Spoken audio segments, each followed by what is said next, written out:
The LEGO 10300 DeLorean time machine from Back to the Future. We all know it, we all love it. And LEGO's interpretation is just big enough to fit motors inside.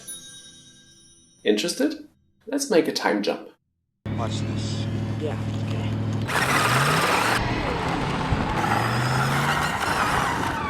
When this baby hits 88 miles per hour, you're gonna see some serious shit.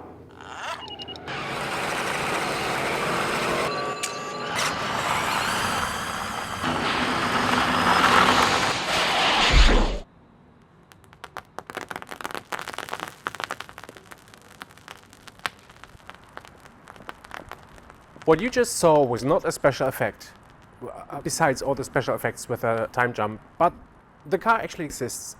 I will show you what it needs to squeeze motors into this beauty without destroying the looks. I will tell you all the little details. If you want to build this too, I made building instructions. You can find them on Rebrickable. I will put the link into the video description below the video. The time continuum has been disrupted, creating this new temporal event sequence resulting in this alternate reality. English, Doc. Here, let me illustrate. This is going to be a longer video, so I will split it in two parts. In the first part, the one you are watching, I will talk about how I developed the motorization for the LEGO 10300 DeLorean, the time machine from Back to the Future. I will show you all the small tricks I had to find to make the steering work. I will talk about how LEGO lets us down with their Powered Up app and why their Powered Up hub stops responding and crashes our precious builds into the next wall. And how we can still use their hubs and use their Powered Up motors, because they are actually quite good. Let's build the Back to the Future DeLorean from LEGO and add some LEGO motors.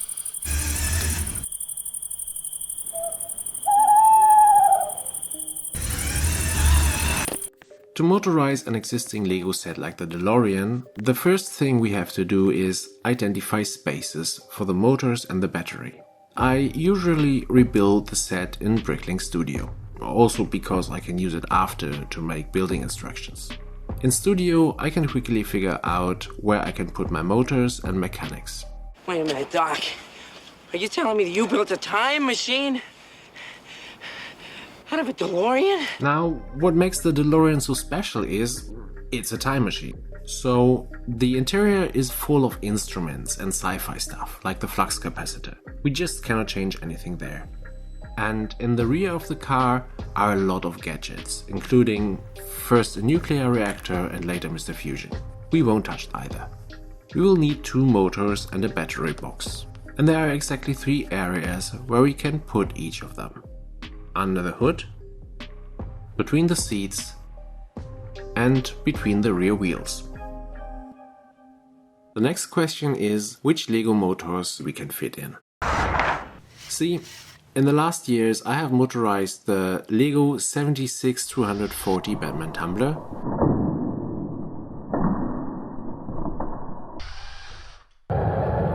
the LEGO Batmobile from 1989, and the LEGO Ghostbusters ecto 1. For the small DeLorean, I knew I would use LEGO's Powered Up motors. Did I just say Powered Up? Because LEGO also calls it Control Plus, or We Do, or LEGO Boost. Looks like LEGO's marketing people change their strategy every other month, inventing totally meaningless names that sounded cool back in the 90s. Whatever. I will compare the 3 smallest current LEGO motors, which all use the newest LEGO plugs. And to remote control the DeLorean, I will test LEGO's small 88009 Powered Up hub and compare it to the Buwizz 3 Pro. And I will give you some damn useful info about what problems these controllers have and how to fix them. It would become a real odyssey this time. What I did not expect was how many electronical and software problems LEGO's Powered Up system actually has. LEGO gives you no useful information on their motors or their Powered Up programming.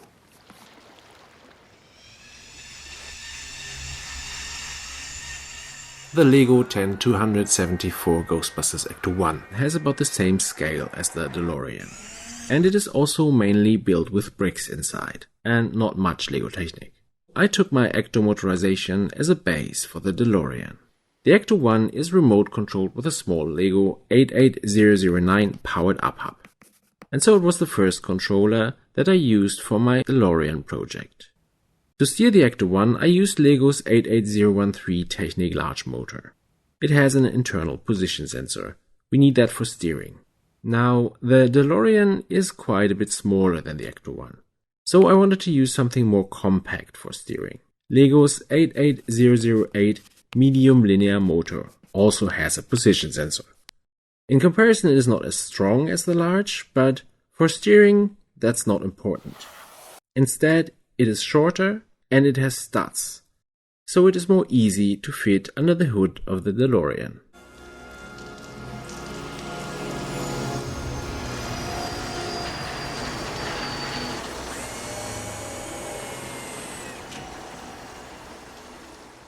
The steering of the DeLorean had one small problem. The original LEGO model has wheels that can flip down for the flying version from Back to the Future 2, but no steering.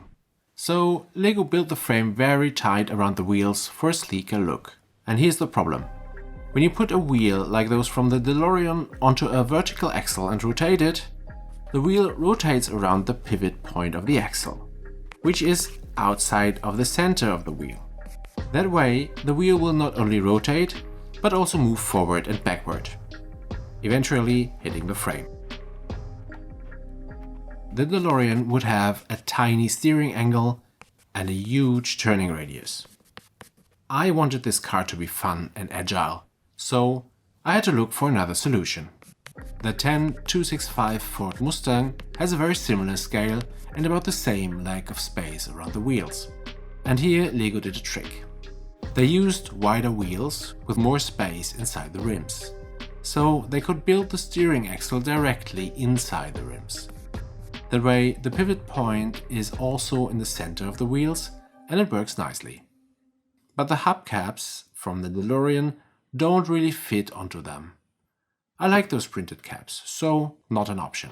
I had to solve it with the original wheels somehow. LEGO's 76139 1989 Tim Burton Batmobile is huge, almost double the size of the DeLorean. But it has the same problem, very few space around the front wheels. Yet somehow LEGO made the steering work. When I motorized it, I couldn't change the steering mechanism because it was just perfectly balanced. But how did it work? The idea is simple. If you can't build the pivot point into the center of the wheel, you need to put it there virtually, a so-called virtual pivot point. A simple explanation. If you add a steering like before with a single axle outside of the wheel will tilt and move at the same time. If you build a mechanism parallel with two axles, the wheel will shift but not rotate. How does that help?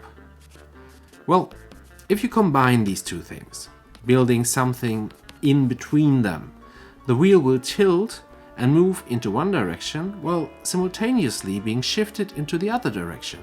So your actual pivot point has moved towards the center of the wheel. So much about the theory. All we have to do now is rebuild the Batmobile's steering mechanism, much smaller, and around a steering motor. And then we need to add a nice stable steering bar. The steering bar holds the wheels parallel, but we tilted those lift arms at an angle, right? That's a problem. Let me say Pythagoras here and cosinus and trigonometry. Now, any normal Technic part serving as a lift arm will either be a fracture of a stud too long or too short. And we need to connect the motor somewhere in the center, right? That's going to be interesting. And then LEGO Technic has always a bit of play. And using a pair of moving lift arms on each wheel doesn't exactly help. The wheels can move up and down quite a bit. For the Batmobile, LEGO used a lot of clever building techniques to push the steering mechanism downward. And of course we don't want the wheels of the DeLorean scratched against the frame either. So I also had to figure out something here to stabilize the whole mechanism. I solved all these problems by doing the usual LEGO Tetris of trying and changing until it worked. I ended up with a nice stable steering built around the medium linear motor without scratching wheels, tucked into the DeLorean's front like a baby in a manduka. So now it just needed to drive.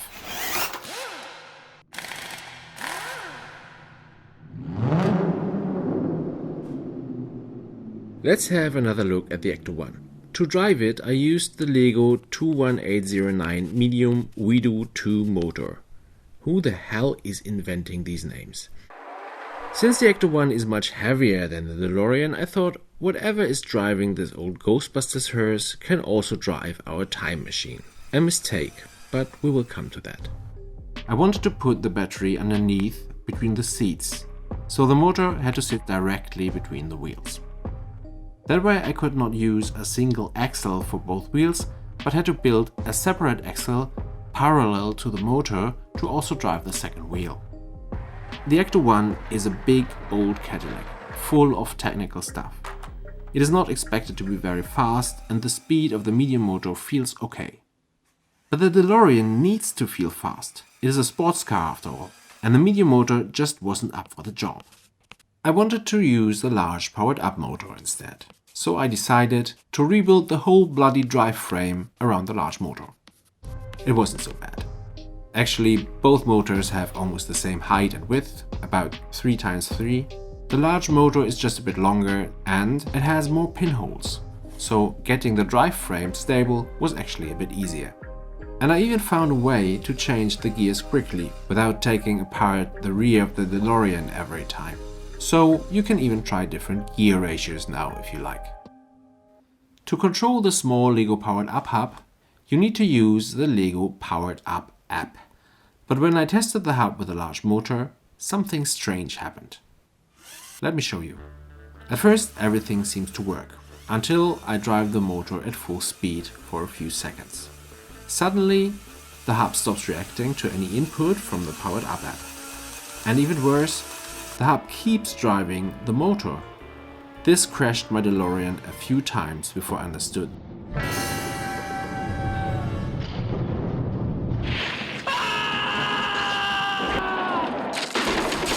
In Back to the Future, car crashes are a reappearing storytelling device. In the LEGO app, there is simply a bug.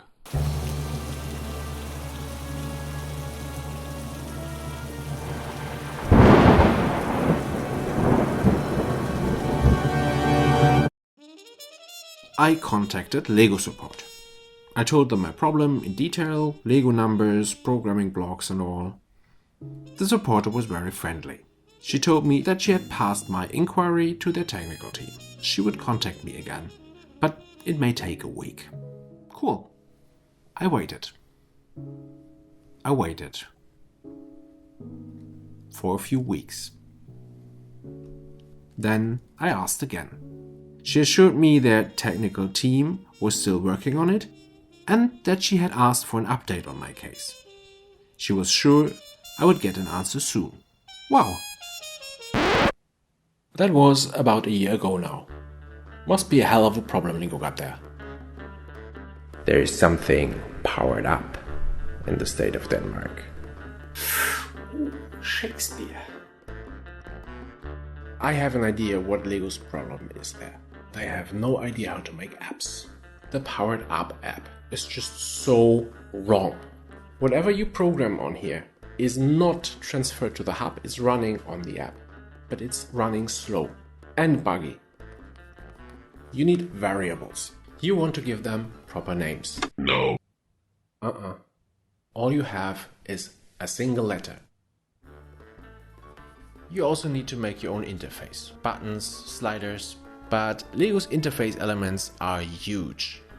So on a smartphone, they will fill up your screen quickly. And when it's full, it's full. Scale them? No. Or scroll? No. LEGO has implemented sounds. Over 70 sounds in categories. But most of them are totally useless. And there is even this.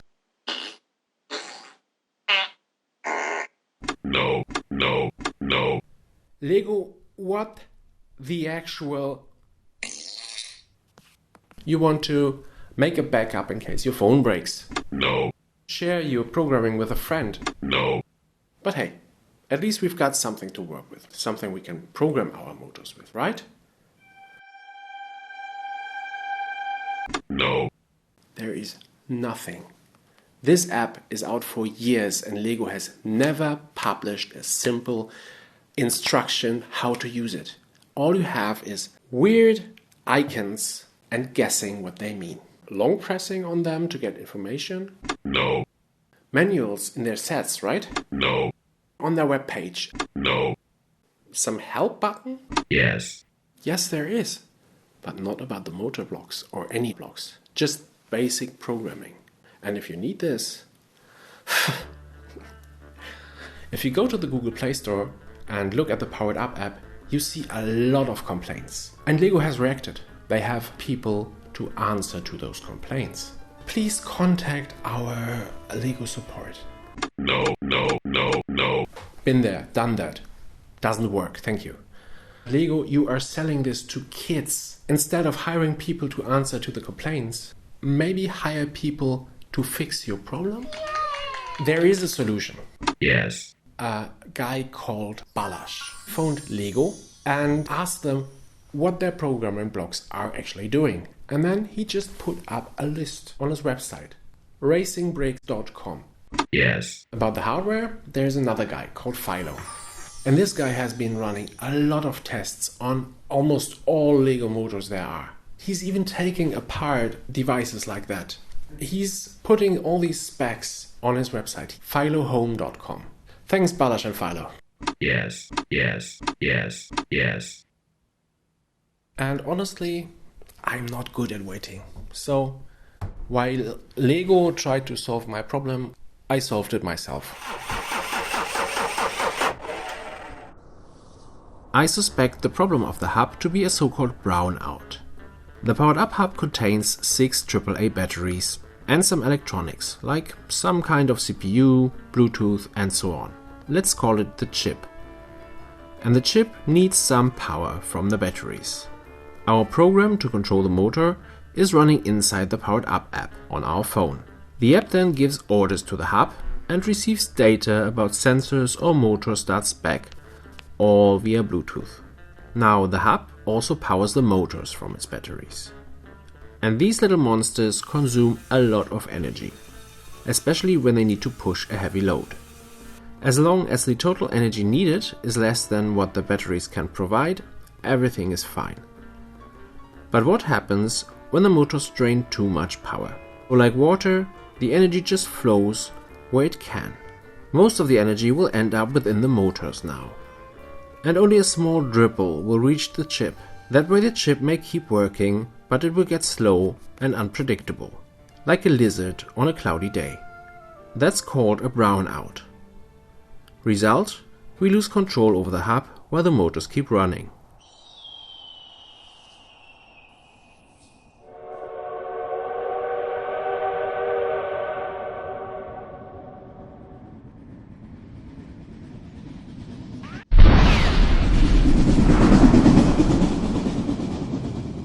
I thought maybe I could keep the Powered Up hub from freezing with some clever programming. Piece of advice. In the Powered Up app there are different coding blocks to control the motor's velocity.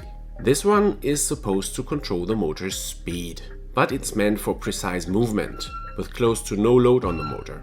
Cars or trains are usually heavy, so the motor power block is the right one to go to. It controls the force of the motor, no matter the velocity, like a gas pedal.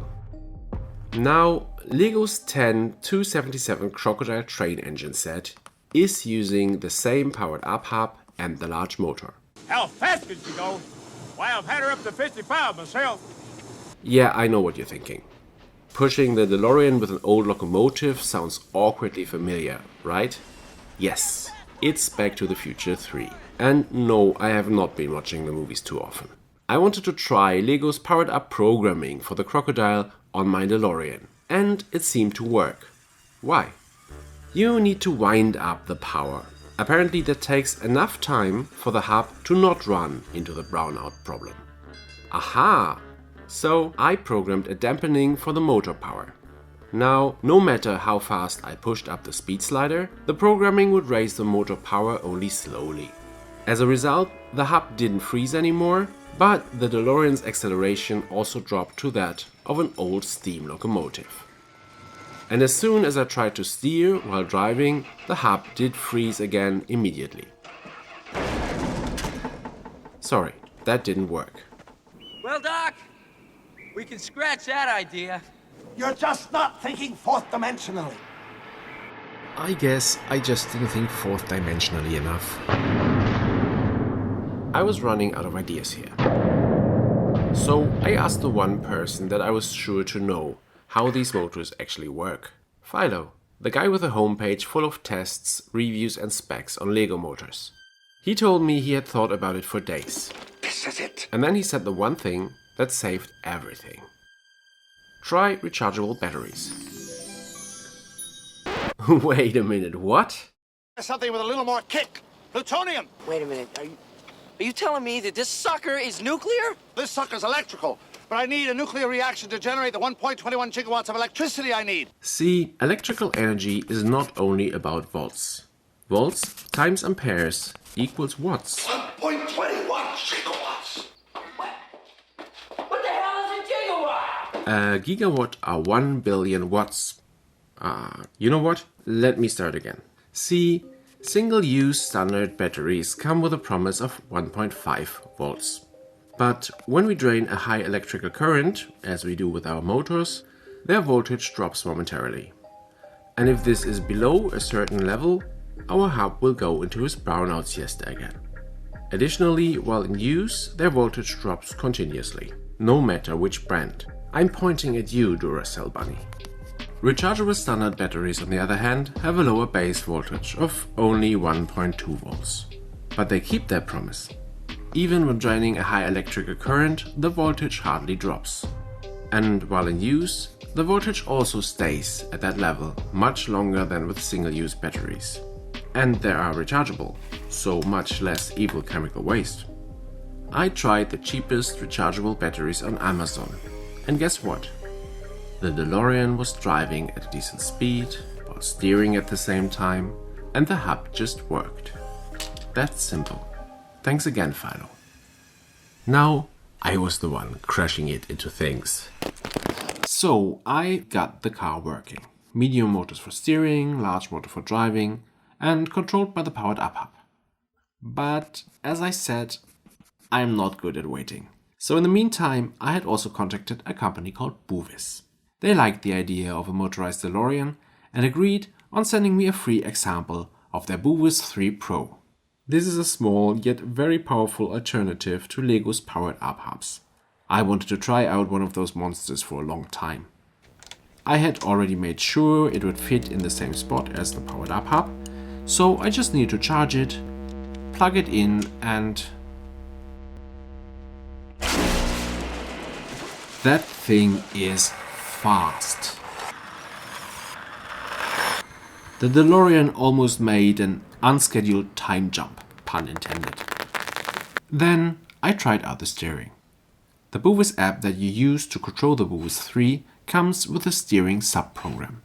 It calibrates the motor itself, finds the steering center and the steering range. And when I used it the first time, it immediately broke a Lego pin in my steering mechanism.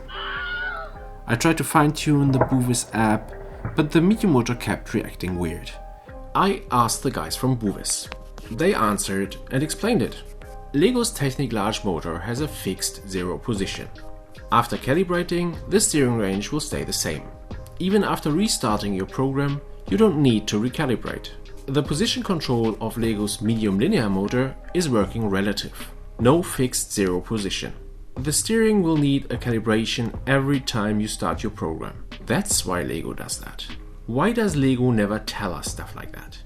Anyway, the Buwizz developers just never had the time to implement a steering control for the medium linear motor. Apparently in their latest firmware they have at least de-weaponized it. It won't break your LEGO any longer. But it also won't work as a steering servo. I get it. The medium linear motor isn't very common, but it's perfect. I just got this working with a powered up hub. And using a large motor, I wouldn't even be sure if the powered up hub could handle 2 large motors. Rebuild the whole bloody steering mechanism around a totally different motor? No bloody way.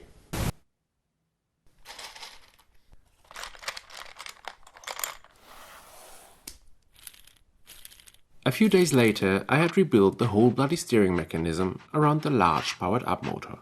And it just works. The Buwizz worked like a charm. Using the rechargeable batteries, even the powered up hub was doing its job. I get a total steering range of about 40 degrees and a turning radius of about 60 centimeters or 23 inch. Not bad. So finally I had found my setup. For real this time. 2 powered up large motors and either the cheaper LEGO powered up hub or the faster Buwizz 3 Pro. If you want to try this out yourself, you can find my building instructions on rebrickable.com. They include details like programming guides and different instructions for the Buwizz and the powered up hub. I will put the link in the video description below the video. Now, there are still a few minor details to resolve, like charging, fixing gullwing doors, and adding an LED light kit. And some speed tests need to be made. I want to compare the Buwizz 3 Pro directly to the LEGO powered up hub. In Back to the Future, the DeLorean needs to drive at 88 miles per hour to make a time jump. Let's see if I can hit that speed. I will cover all of this in a second video. This was a long video with a lot of details. Like it if you want to support me. And leave me a comment. What do you think? Too many details? Not enough details? Too fast? Not enough jokes about Germans? How many Germans does it take to change a light bulb? 1. We are very efficient and have no sense for humor. I made an LED light kit adapter to power the light kit directly from the Buwizz. I will show you in part 2 of this video. And in the meantime, have a look at my other motorization videos. I have made building instructions for all of them. Like the 76240 LEGO Batman Tumbler, the LEGO Batmobile, the big one, 1989, and the LEGO 10247 Ghostbusters ecto 1. So, das sollte hoffentlich gepasst haben.